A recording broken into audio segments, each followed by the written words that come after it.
ACTA, Anti-Counterfeiting Trade Agreement. The name is misleading.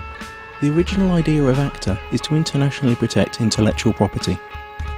It's supposed to help prevent product and trademark counterfeiting, like fake copies of expensive goods, misusing trademarks, like using a well-known car brand on tampons, for example making General Motors tampons.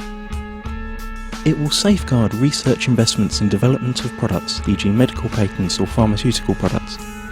It's also supposed to support artists and journalists and allow them to produce higher quality work and internationally harmonise copyright laws. Sounds great, doesn't it? But there's a twist. The Oxford English Dictionary defines a counterfeit as, quote, a fraudulent imitation of something else. But when a file is copied on the internet, it is exactly the same as the original, not an imitation, and it is not stolen since the original is not removed. The information is simply being shared free of charge, so counterfeiting has nothing to do with it. Let us explain.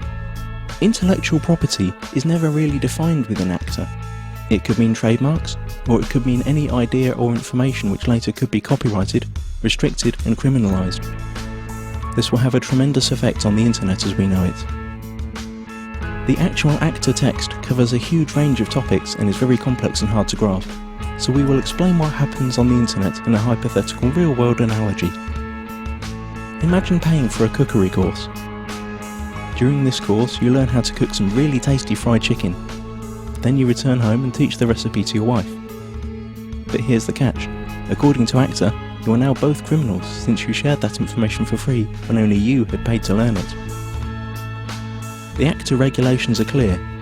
When you're suspected of sharing copyrighted information, depending on the country you live in, then your access to any kind of courses will be blocked, you will be fined or sent directly to prison.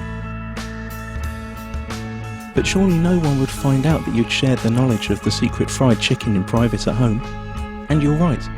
Under current law, no one would. But ACTA deals with this through excessive surveillance. All your communication will be monitored, and not only yours. Your family, your friends will all be observed, just in case. But you don't need privacy, civil rights or liberties, because you have nothing to hide, do you? Now that you know the principle, let's see how it will be applied on the internet when ACTA comes into effect. You can imagine your internet connection like a conveyor belt running in two directions. Along the conveyor belt, packets of data are coming in and going out of your computer. Under ACTA, ISPs, the company you pay for access to the internet, will be forced to open up and inspect every single data package you send or receive to look for copyrighted information. Send or receive copyrighted info several times and you could be disconnected from the internet or face criminal charges. That means if you send an MP3 to your friend through an instant messenger, upload a video of a party which played copyrighted music, or quote a copyrighted newspaper article in an email, you're gone. That's it. As if that wasn't enough, the information about the news article you sent via email will be sent to the publisher, and based on their claims you could be fined or sent to prison. ISPs will also be required to constantly check that no copyrighted material or links to copyrighted material are found anywhere on their servers. This will be fatal for sites that hold any kind of user-generated content, like music, pictures or video. How could YouTube or Twitter work under a law like that? So the internet as we know it is on the brink of destruction. But at least you'd think that the money from all these lawsuits would benefit creative people. But musicians, writers, movie makers, journalists, software developers and researchers also lose, because they are now held by the same rules. Protected ideas now can't be reused, refined or developed any further. Even parts of sentences could be protected and made restricted by copyright. The whole agreement only benefits a small part of the industry, the so-called content mafia. Media publishing companies like the RIAA and the MPAA, who have long tried to solve the internet problem that threatens their obsolete business model. ACTA is the result of their lobbying within the governments that participate in the negotiations.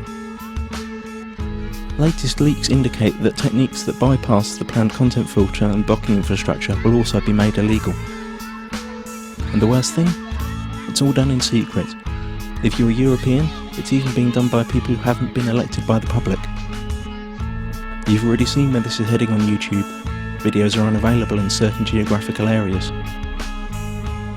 This obsessive copy protection is also a great tool for information suppression. Once all the internet filters and blocking techniques are in place, virtually all information tagged as copyright could be suppressed. Maybe your critical blog or Twitter account, or the video you made about rigged elections and environmental catastrophes, or even the pictures of your kittens. Okay, maybe not your kittens. Not unless you pasted a Coca-Cola logo onto their fur. This all sounds unbelievable for everyone who's had even a small glimpse of how the net works.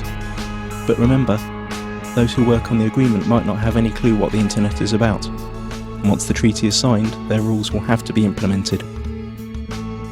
The consequences we have to deal with are internet censorship, restricted freedom of speech, loss of net neutrality due to the restrictions of the use of certain protocols, total surveillance of all your online activities, loss of freedoms and restriction of civil rights, punishment like losing your internet access, and we will gain nothing. The time to act for the internet is now. Google ACTA. Load your tweets and photoshops, let it be known that no one messes with the internet, and take it to the streets. Stop the Kraken.